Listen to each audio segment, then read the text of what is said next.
Jadi event dari masyarakat Tanpa Riba tadi membuat perubahan hidup saya yang sangat-sangat signifikan. Saya mulai menata kehidupan saya, menata keluarga saya, dan menata usaha saya yang notabene akan saya suapkan kepada anak dan istri saya. Nah, berjalannya waktu, usaha saya itu yang tadi dirundung dengan utang-utang yang begitu banyak dari malapetaka, dari musibah yang kebakaran tadi. Nah, alhamdulillah para supplier ini, para pemasok barang ini sudah mulai menunjukkan itikat baiknya kepada saya, memberi semangat kepada saya. Ya, kalau mereka mengatakan kira-kira begini, kalau abang mau berusaha lagi, kami akan support seberapapun abang mau, gitu loh. Wah, alhamdulillah saya pikir. Sementara saya sudah sangat-sangat terpuruk kehidupan itu. Dari segi nominal rupiah, saya nggak bisa dikatakan apa-apa lagi, ya. Kios yang begitu, usaha yang begitu kecil, utangnya nggak setimpal saat itu, karena dia memang dilalap si jago merah tadi. Nah, jadi dari situ saya mulai menata bisnis saya mulai dikasih semangat oleh orang terdekat saya, ya.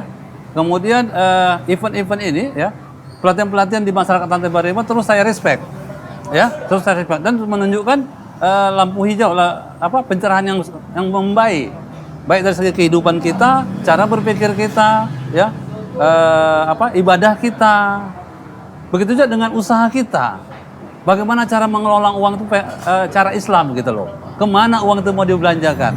Nah, inilah yang selama ini kita kelirukan. Nah, di situ saya semakin mengejar event masyarakat Tanpa Riba ini. Saya sampai beberapa kali ke Kota Bogor untuk menjemput ilmu ini. Bahwasanya saya akan kejar selama-lamanya event atau pembelajaran dari masyarakat Tanpa Riba. Dan alhamdulillah sekarang kehidupan saya sudah sangat-sangat yakin, ya, karena Allah itu memang selama ini alhamdulillah cuma ditegur doang, ya. Walaupun begitu cuma ditegur Allah rupanya, gitu loh. Dan saya sangat semangat sekali, ya, alhamdulillah, ya. Bahkan saya pingin, ya, rekan-rekan saya, saudara-saudara saya jangan sempat terjadi berpikirnya seperti saya, ya, berpikir yang salah, ya, berpikir yang tidak dituntun oleh Allah SWT dan Rasulnya, ya. Bawa kata orang sekarang melawan arah katanya. Nah, itu yang terjadi jelasnya. Apalagi di riba, ya, berarti kita siap memerangi Allah kalau kita tidak mau meninggalkan sisa riba kita.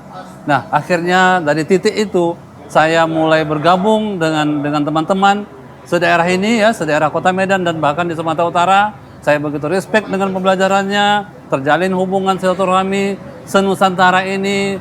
Saya rasa hal ini memang tempat saya untuk belajar, untuk bersilaturahmi, ya, untuk berteman, tukar pikiran soal kehidupan ini, usaha ini, ya, karena di sini memang sangat-sangat terbentuk. Bahkan setahu saya masih banyak rupanya saudara saya yang ditegur Allah lebih dari saya. Setelah saya mengenal teman-teman saya se-Indonesia ini, se-Nusantara ini, bahkan saya juga ikut prihatin melihat nasib mereka dulunya. Ternyata saya cuma ditegur Allah, cuma ditegurnya pelan ternyata rupanya. Yang sangka saya dulu saya sempat berburuk sangka sama Allah. Ternyata saudara-saudara saya yang lain yang juga melakukan hal yang sama terhadap saya, ternyata teguran Allah lebih keras mereka terima. Namun setelah bergabung di masyarakat Tanpa Riba, ya, akhirnya saya katakan, ya, masyarakat Tanpa Riba sebagai wasilah saya menjadi sadar, keluarga saya jadi harmonis sekarang, hidup penuh semangat, ya. Baik itu apapun ada tidak ada, harta itu di rumah saya rasa itu tidak masalah, ya. Namun gairah hidup, ya, gairah dakwah itu jadi timbul setelah saya menyelami komunitas masyarakat Tanpa Riba ini. Saran saya, ya, kepada saudara-saudara saya semua, ya, seakidah saya ini, ya, ambillah pelajaran dari saya ini. Saya hanya berpikir jangan kejadian ini terulang kepada saudara saya se-Indonesia, se-Muslim se-Indonesia ini, ya. Nah, kalau ada event masyarakat Tanpa Riba, silahkan dicek, silahkan dicoba, ya. Saya tidak menggaransi itu yang terbaik, tapi dari teman-teman kita yang sudah angka 10 ribuan se-Nusantara ini merasakan apa yang diberikan oleh komunitas masyarakat Tanpa Riba.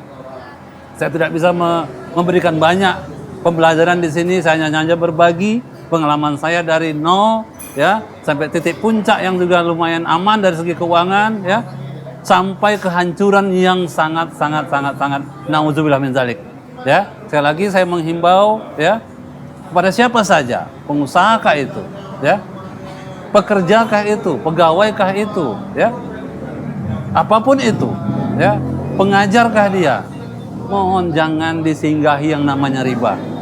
Saya cuma berpesan itu aja. Lakukanlah apa yang disarankan, apa yang dituntut oleh Nabi kita Muhammad SAW. Insya Allah hidup kita lebih berkualitas. Ya, jangan senggol sedikit pun riba itu. Teman-teman saya banyak yang lebih parah nasibnya daripada saya akibat dosa riba. Sekian dari saya. Ya, Assalamualaikum warahmatullahi wabarakatuh.